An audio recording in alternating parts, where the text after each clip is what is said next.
Imagine that you are creating an event that is just for super data scientists. Like imagine that you are creating an event for Avengers, right? So you bring all the Avengers all together, and what do? Serve them tea, serve them coffee?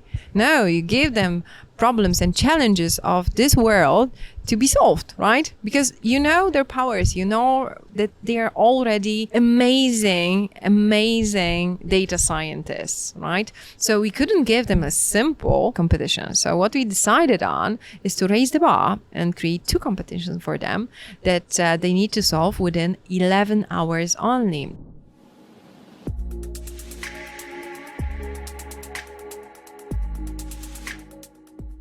So Maria, thank you so much for coming on the Ken's Nearest Neighbors podcast.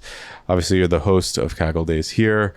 I've had a wonderful time throughout the course of the last couple of days, and I'm excited to hear about your journey with Kaggle Days, with LogicAI, and with some of the newer endeavors that you're working on now.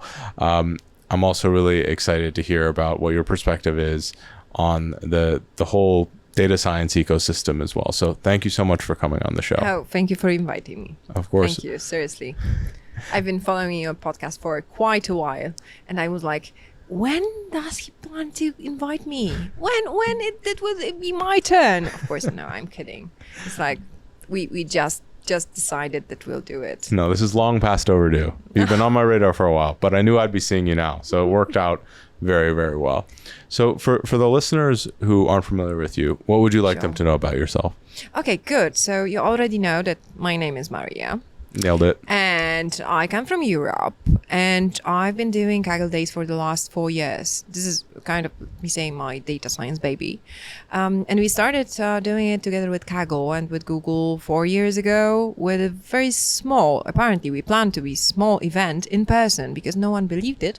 Because, you know, Kaggle was always online, and all the competitions were done online. They never met.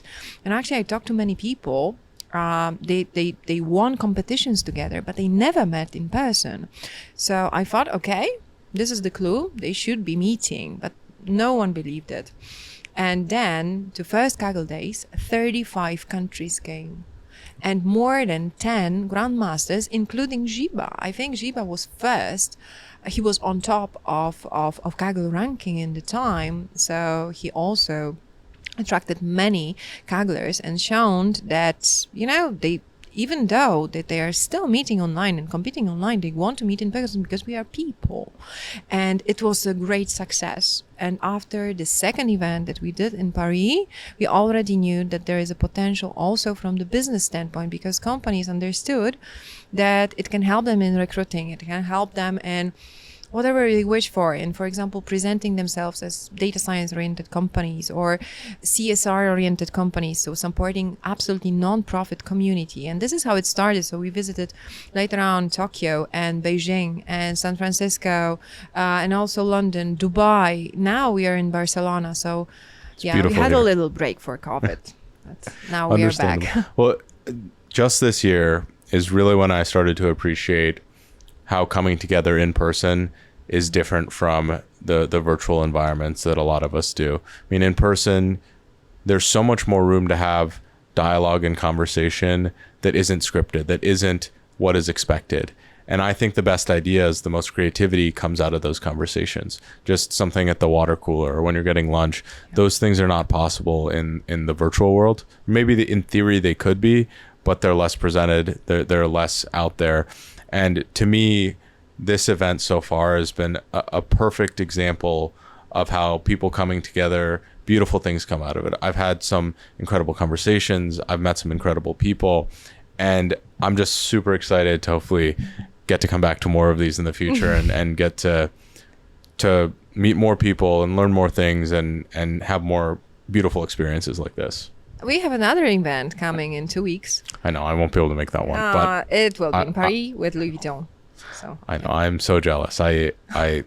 French food is one of my favorites. Spain has been unbelievable though. I've had a great experience here. I obviously traveled maybe a little bit too much earlier in the trip and put on a couple kilos, but it was worth it. Oh, it was so worth it. I would put on 10 more kilos just to be able to have the access to the food again. But this is not about my eating or weight gain journey. This is about your experience and learning your story. And I'm very interested. How did you first get involved with data? How did you first get interested? Where did it all start? Okay, so a little bit on my background. My background is in management, actually. So I graduated from university as a project manager by profession, and from the beginning I started working for large companies like Deloitte and others, and I delivered large projects for the next 10 years. I was, for example, leading a merge and acquisition of banks, or introducing companies to stock markets, so IPOs. What I did, for example, franchising branches for like the whole part of Europe, and banking as well, and in other industries like energy and oil. So large projects, and they were like super to lead, super to learn. But after some time, I discovered that, like, it's like something that someone already has done. So this was not challenging enough for me. So I decided to leave large companies for the sake of having my own company. And actually, I started with 2 awful failures. And I knew from the beginning, that I need to invest into AI, because AI was like this alluring space. No one invested in AI. I mean, like, everyone expected this another AI winter, right? Because it was around 2016, 2015. And at the time that no countries, because only in 2017, Canada was the first country to announce their AI strategy, right? So only then I knew that this was a good choice. Before, it was like, leap of faith. But I decided that I want to go into AI because this was fascinating. I could not understand how just a simple Excel that I was using for the past 15 years, 10 years, has so much potential that I could not notice. I didn't know about it. I knew it as data mining, BI, this kind of stuff, but never as AI. And someone has shown me this, and then I learned about Kaggle, and I was like, wow, this is like predicting future. It's like doing something that I always wished for. And of course, like the first thought was like, let's predict stock market and let's make money on it. But apparently it's not that easy. But coming back to the point and to the story, then I decided to start my own startups, and I failed badly with 2 of them. First, I wanted to start my own robo-advisory, and this was too early, so investors didn't want to give me a couple of millions, just for the sake of building your own business. Don't go to an investor and ask for 5 million without any background in startups, right? And in AI. And the second startup just after that was about also investing and mentoring. It was more like RPA around investments and banking. So what we wanted to do is we wanted to do a smart RPA that is tracking you something like Blue Prism, but more intelligent, right? And again, unfortunately, companies said this is too early for us. Like, AI is just a song of the future. So we are not willing to invest yet. So the third one is the one that I work for now, that I created. I'm co-founder. Now I'm a CEO, and out of it, Kaggle Days were created. We worked for more than 50 projects and 50 companies around the world, including Rolls-Royce and Dior and Sephora. And I worked for Dubai Police and Ministry of Interior, and for other governments as well, because they invested heavily in AI in the last years. Kaggle Days is my brainchild, and now I started another initiative called ElephantAI, because I believe that there is a gap among AI managers, because we focus on data scientists. We have 11 million of them in our community of Kaggle Days and Kaggle, right? But still, we are missing this point of managers that should know about it. And this is my competence. So at first I thought that by not like being super fluent in coding, and by not focusing only on the technology part, I'm missing something. I'm failing. But actually, by combination of those two, you get super powerful. You become super data scientist. And there's like almost no AI managers. They don't get it. They don't know how to lead it. And they are getting the money, not the data scientists. So, oh, sorry. I could talk a lot about this topic. No, I mean, it makes a lot of sense. I think, something a lot of our listeners might be interested in. It's like, what exactly types of projects are you working on at LogicAI? At LogicAI, we do general advisory. So we started with helping our clients in what they needed help in. So these were mostly tailor-made projects at first. So we worked on optimizing their own algorithms or creating end-to-end solutions. For example, with Dubai Police, we worked on predicting crime in Dubai. Very exciting. So what we did is we predicted how to organize police patrols so they reach the target within less than 6.5 minutes, which was a record time at the time when we were working with them. And similar projects as well. We work on digitalization project. I was an advisor to the board to Rolls-Royce for digitalization. So different type of stuff, always based on technology. But now with ElephantAI that I mentioned, so this initiative for AI managers that I just launched, we focus on training and we focus on advisory, how to create this data science culture. Because again, you can have the best data scientists in the world. You can hire them, but they are not the best business people. And they shouldn't be, because they should focus on digging deeper into algorithms and data, cracking it, but not necessarily understanding business, because we would be burdening them too much with our expectations. So it's better to have AI managers that are focusing on understanding what the business need is, but they still need to have this background in data science. They don't need to code. Let me be clear on this, but they need to know data science. Yeah, I agree. I mean, I think that there's multiple different types of data scientists, right? You have someone that's maybe more of a pure practitioner, where they're focused most of their time on coding and model implementation, or even like on the data engineering side. And then you have more hybrid now that's generally celebrated a lot, where this data scientist has good business skills and they're able to do, they're able to communicate their findings very well. But having a good manager, in theory, makes it so that you can have significantly more data scientists that are pure practitioners, if that's what they love to do, and the manager is communicating findings more so. And that to me is a role that can be very, very powerful in a lot of organizations. And in some, I think that there's probably a pretty even split where like, wow, this organization definitely needs this type of role, or this organization has hired specific data scientists with these communication skills that doesn't need that role. But far and beyond, there's a definite need for training, for information, for communities around that specific group, because I haven't seen any that exist currently in terms of resources to help train or upskill or understand that specific group. Not yet. I'm building it with ElephantAI. We just started like 3 weeks ago with our first course. And yes, actually we are talking to managers and they don't see the need yet. This is a paradox. I'm telling them that data scientists will not be enough. All the countries has created their own and published their own AI strategies. Companies did as well. So they don't need to code, because if you are entering any kind of massive online course, the first, or any kind of website, and you want to learn about data science, the first thing they tell you to do is what? Learn Python. And for managers, like, oh, come on, in 2 years? Maybe in 2 years, I will be able to code like anything that makes sense except for like tic-tac-toe, right?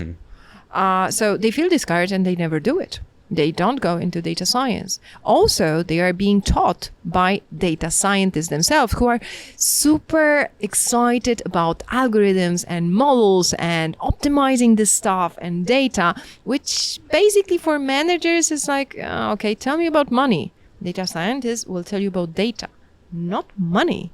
not investments, not ROI, right? So that's why I figured out they need someone, and let me say this someone now, it's me, but I'm gathering more people around that can combine those two skills and the background in management, and those managers will be learning from other managers that already achieved something within AI.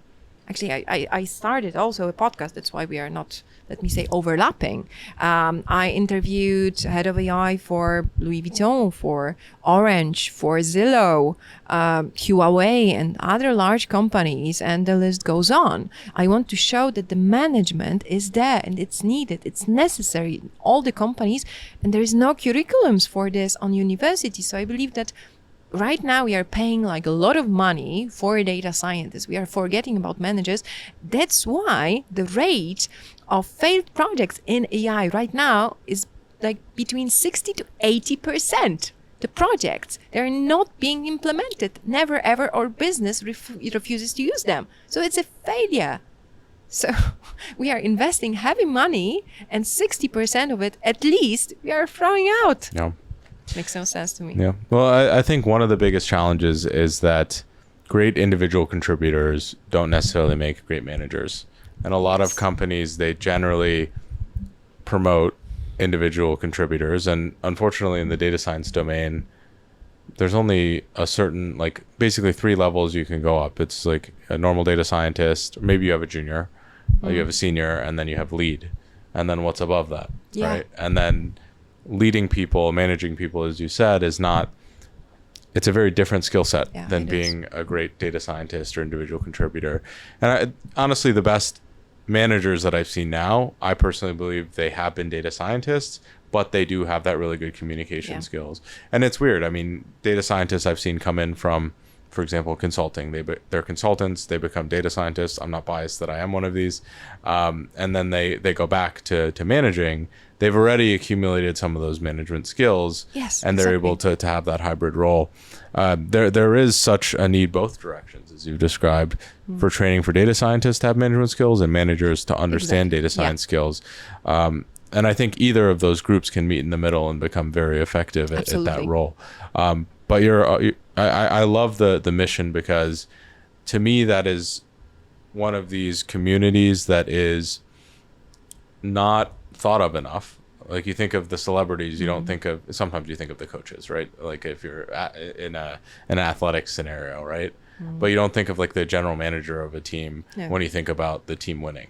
And that's kind of what you have to do. Like, you should be paying a disproportionate amount of money for the coaches and the managers, because they're going to make a massive difference in how the team gets together, like the role of the work and these types of things. So that is fascinating to me. This episode is brought to you by Z by HP, HP's high compute, workstation grade line of products and solutions. Z is specifically made for high performance data science solutions, and I personally use the ZBook Studio and the Z4 workstation. I really love that Z workstations can come standard with Linux, and they can be configured with the data science software stack. With the software stack, you can get right to work doing data science on day one without the overhead of having to completely reconfigure your new machine. Now back to our show. I am also interested, though. You do have a PhD in AI on your resume. Can you tell me about that? I'm working on it right now. Okay. How did that come about? How did you get interested in doing that when you already have this incredibly impressive and busy schedule? Oh, yeah, I decided that I want to go into education. And to be in education, you need to have a PhD. I was very hesitant to start it. And actually, in a place where I lived at the moment, they refused my PhD. They said that it's too advanced and there is no one to supervise it. That's why I decided on Ireland. And finally, I'm doing it in Dublin, in Europe, but in Ireland. And it's like, at first I was hesitant on the topic. I could go with more like technology oriented one, but I thought, will I make a change in the world with it? Like, there's so many talented data scientists that are taking their PhD right now. They are working on their thesis.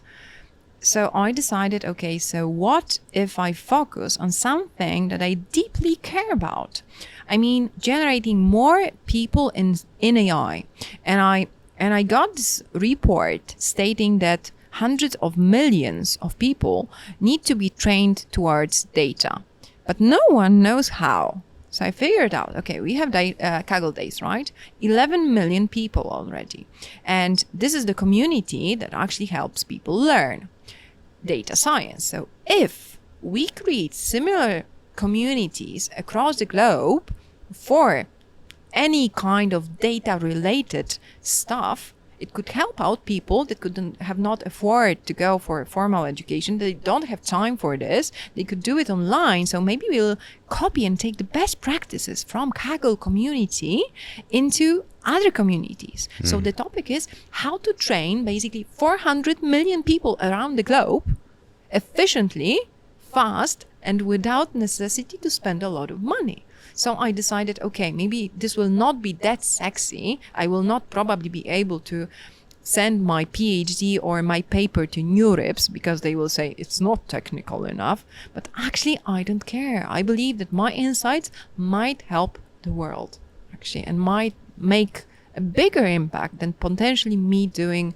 a PhD on some kind of ensemble methods, neural nets, or anything like. No, I love that so much. I think that education and training is what's going to make a true difference. So one of my philosophies, I create a lot of YouTube content. I have courses. I have a podcast, obviously.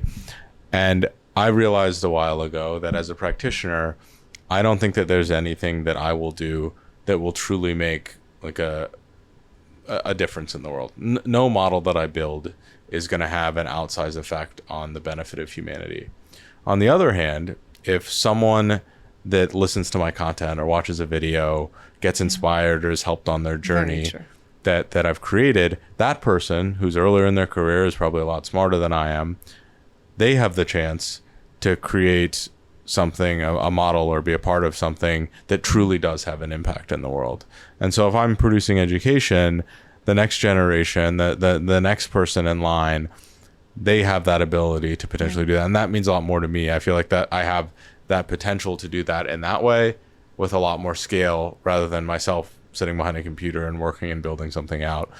Because again, I don't have that desire to put that much time and effort into something, but two, I don't necessarily know if I have that capability.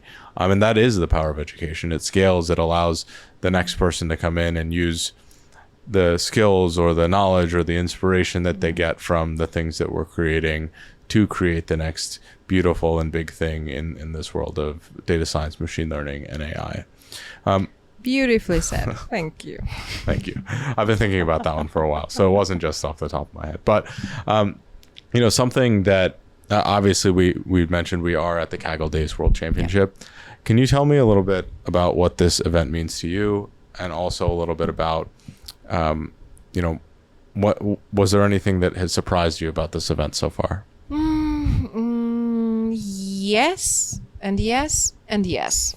Okay, good. So let's start from the very beginning. Actually, here, spoiler alert, I will be mentioning our sponsor, Z by HP, because the podcast is also sponsored by Z by HP. So is it? Wonderful. Anyway, I think they're a very bold company because I came up with this idea of championships some time ago, but no one was bold enough to say, we will create literally Olympics for data scientists, right? Because it took us a lot of time, a year, to organize it. We organized 12 meetups. There were some kind of preliminary competitions, 4 hours, and from these competitions, the teams that won were invited to the finals, right? I got this invitation, and we met here in Barcelona with just the winners, the best data scientists, who are now competing literally right now in the next room. They are competing for the title of the champion of the first Kaggle Days championships. So actually what surprised me was that Z by HP was so willing to invest in community and to understand this concept that they will be not only showing themselves as great CSR, investing in CSR company, but also understanding the potential of showing that they are gathering the best data scientists in one place and giving them opportunity to meet, to learn, to compete, to have fun. This is amazing because like the power of community, it's not just in learning. In my opinion, it's most of all in the inspiration. So I believe that people who are coming here, they are setting a pace, they are setting an example for millions of others. This is how fast this community grows. Last 6 months brought us 1 million of people, right? So for me, like one of the most surprising things, except for, of course, support of the 8P, which is great, was the number of people interested in it. Like, and how it was, we gathered more than, I think, 6,000 people competed in our competitions this time. And what they said gave us more. This was amazing because I thought, okay, they will get like bored about around 5 or 6 meetups, right? Now they said we want more. And I talked to them why they like it so much. And this was a surprising analysis. They told us in our company, we don't have that many interesting projects, that many interesting topics. And that made me thinking that actually maybe in our companies we don't know how to handle projects well. We are copying what others are doing, and we don't have, again, coming back to managers and general AI literacy, we don't have this maturity and boldness sometimes to create interesting projects. That's why those data scientists come here and they let me say, they do it in competitions, while in fact they could do those similar competitions in their companies. Wow. I think that that's something that it should inspire a lot of data scientists and managers to say, hey, maybe I personally think data science isn't necessarily about the optimizations. It's not about the algorithms. It's about framing the problems correctly. Oh, yes. And that's something I think Kaggle does an incredible job of doing.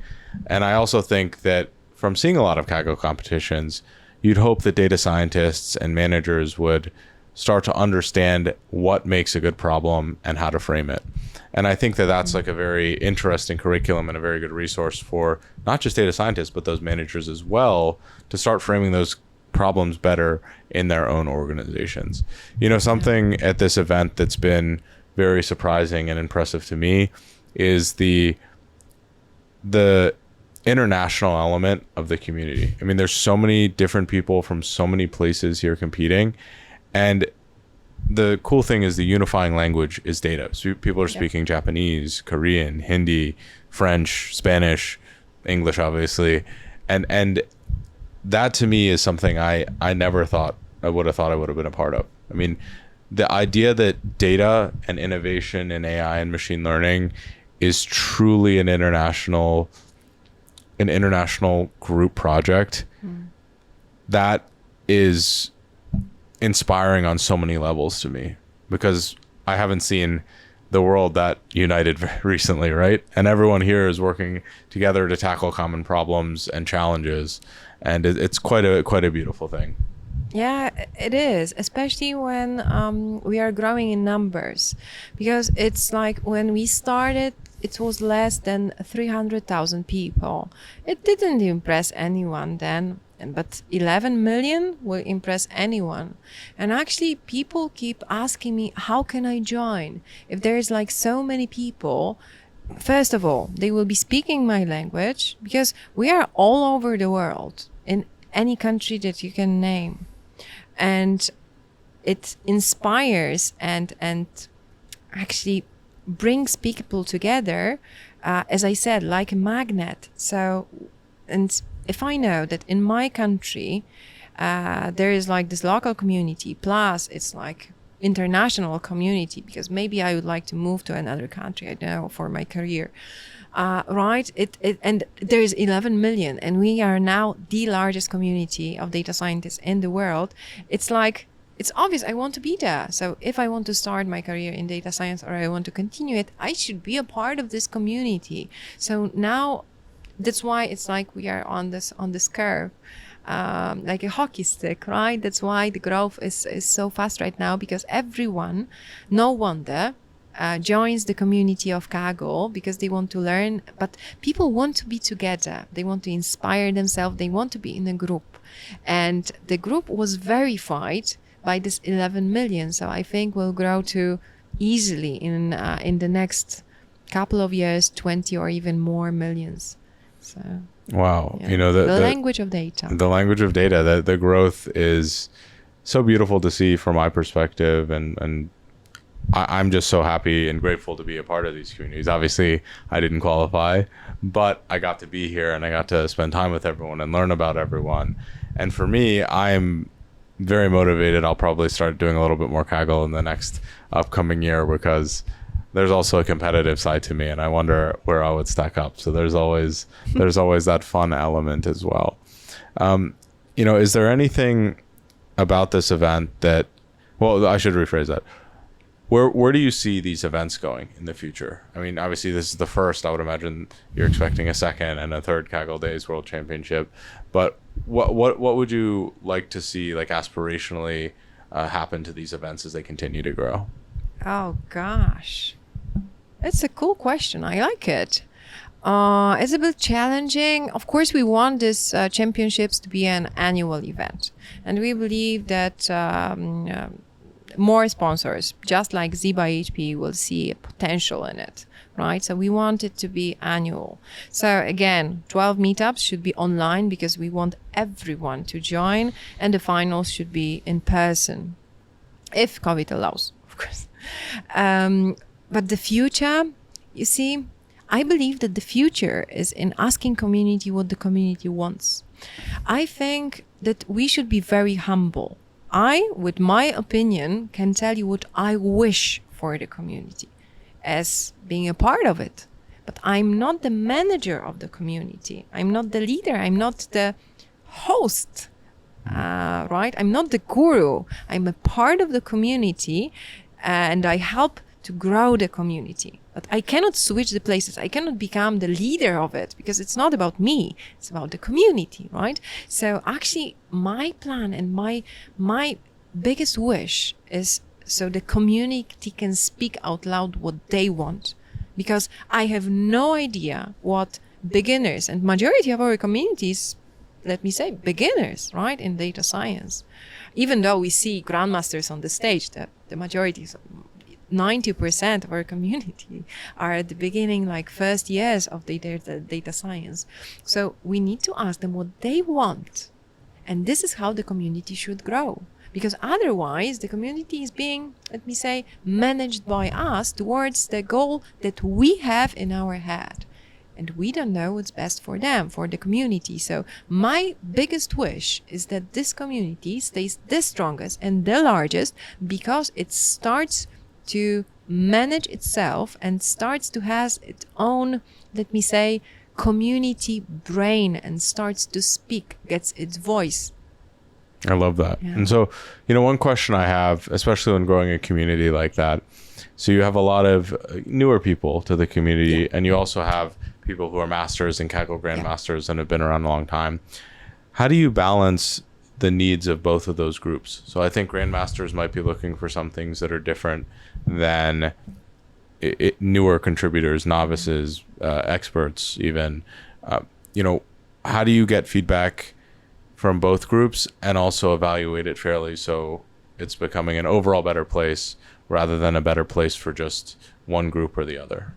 Oh, yeah, this is tricky. Because if you focus on grandmasters only and experts and masters, of course, it means that we would help them grow in what they already excel in, right?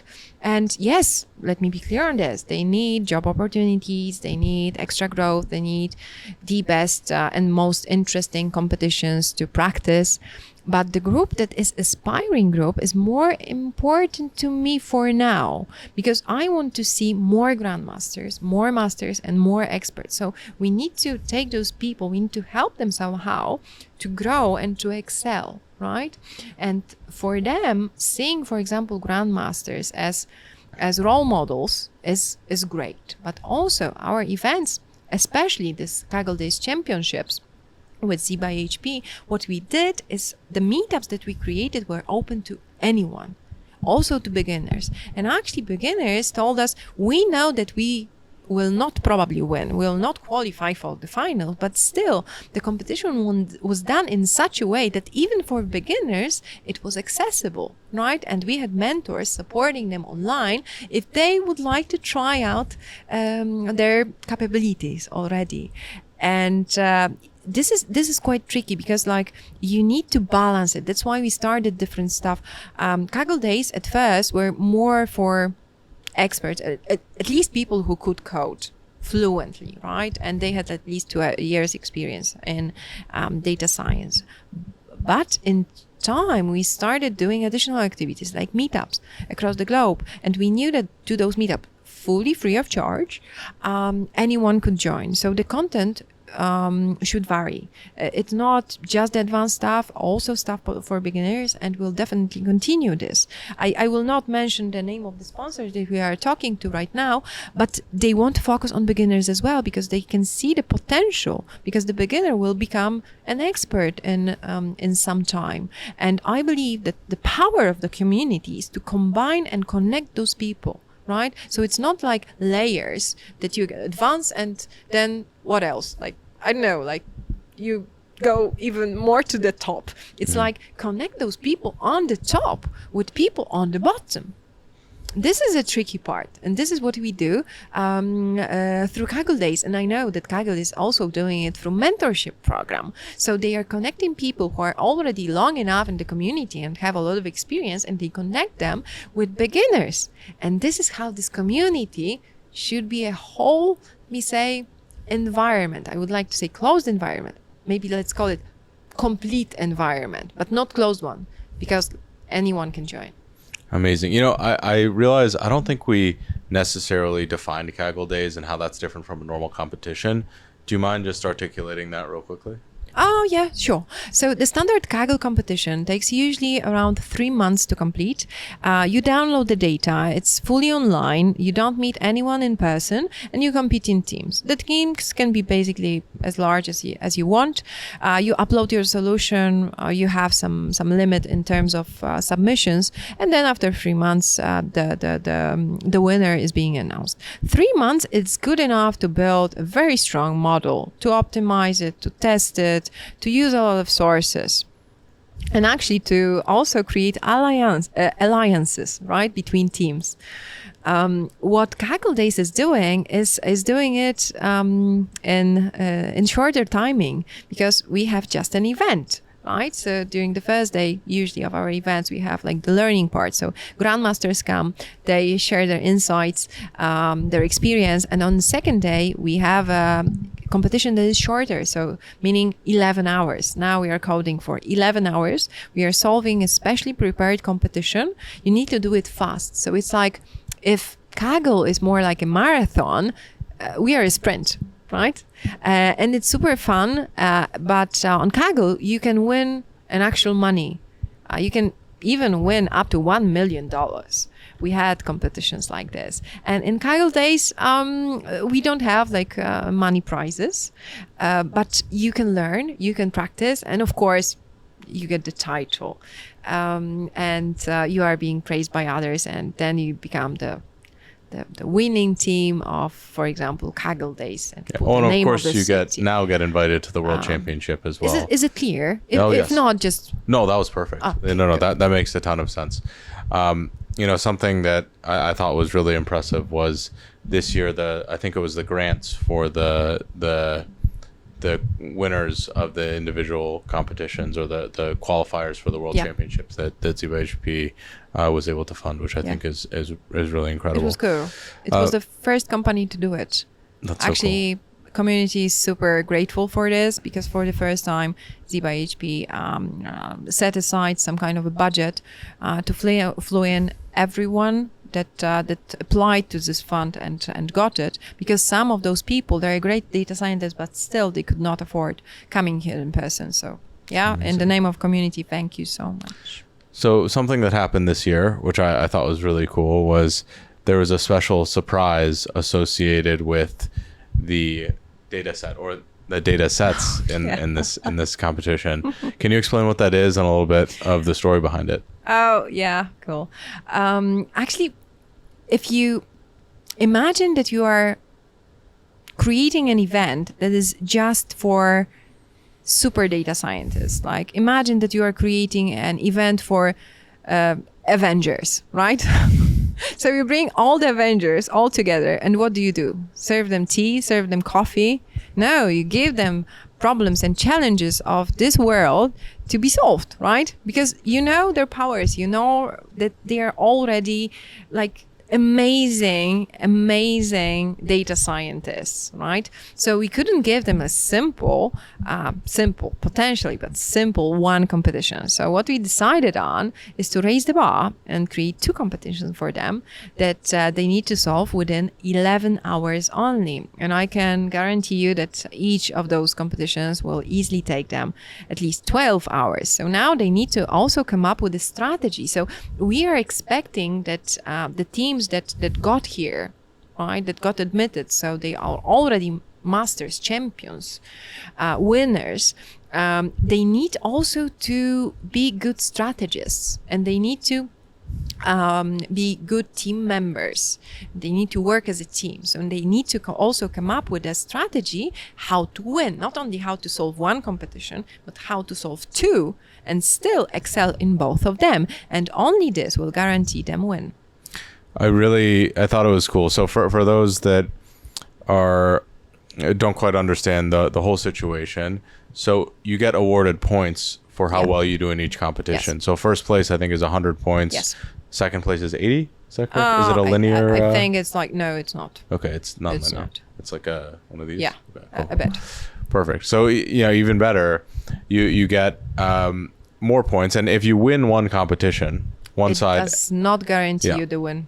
Well, you actually, in theory, if you only focused on one competition, you almost could not win total, because another team is going to win the other there is a chance that if you win one, you can still win if you the tie whole. with yes. But it's like you cannot assume that it's 100% sure. No, absolutely. And how many places out get points? Is it all of the places get points? Everyone gets points, at least first 15 teams.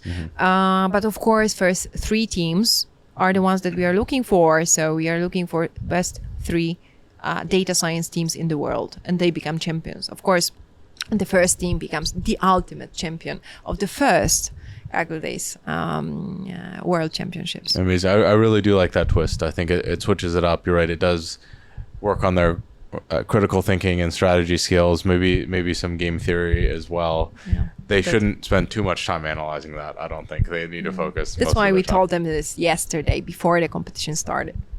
Beautiful.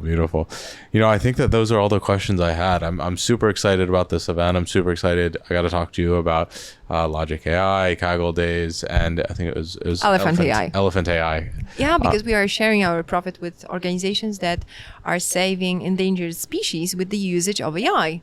That's so cool. Yeah. Amazing. Are there any things you'd like to add? Is there any places where people can learn more about you and hear more about your story or about Kaggle Days?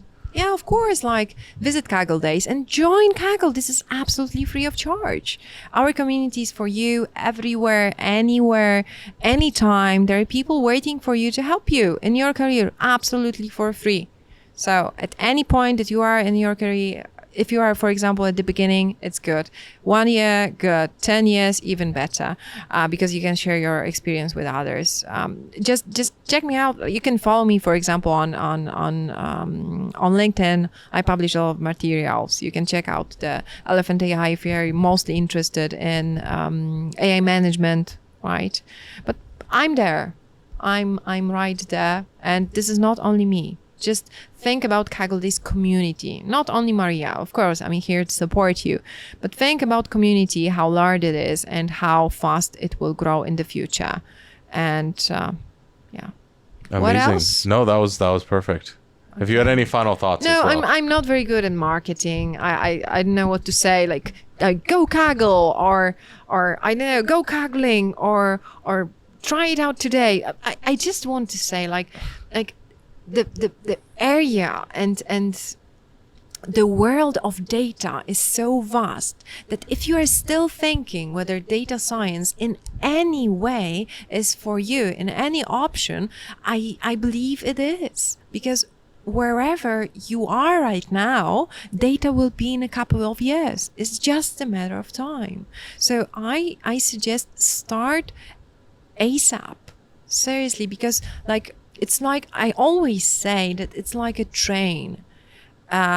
It just stops next to you and it says, choo-choo, do you want to get in? This is like the best career that you can have for the next years. All those countries that I mentioned, starting with Canada, they're investing heavily in AI for the next until 2030. So the next 8 years are absolutely safe, right?